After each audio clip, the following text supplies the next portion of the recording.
അയ്യോ, ഞാൻ മറന്നുപോയി പഠിക്കാൻ. ഇന്ന് ഏത് എക്സാമാ?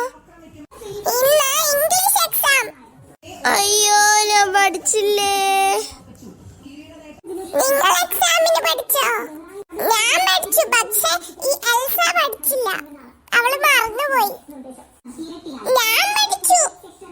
നമുക്ക് ക്ലാസ്സിൽ പോയി. ഇപ്പൊ എക്സാം തുടങ്ങും. Good morning. Good morning. എക്സാമിന് പഠിച്ചല്ലോ.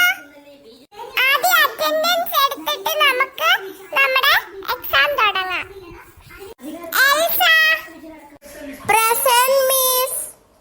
Nikki present miss. Alex present miss. Ajay present miss. Mohit present miss. Absent miss. Okay, അമ്മ മാത്രമല്ല ആബ്സെന്റ്. അപ്പോൾ നമ്മുടെ എക്സാം തുടങ്ങാൻ പോവാണ്. എല്ലാവരും എഴുതാൻ തുടങ്ങിക്കോളൂ. ഇവന്റെ നോക്കി കോപ്പി അടിക്കാം. ഞാനൊന്നും പഠിച്ചില്ല. മാം. യെസ് അജയ്. മാം, മോഹിത് എന്റെ പേപ്പറെ നോക്കി കോപ്പി അടിക്കുക.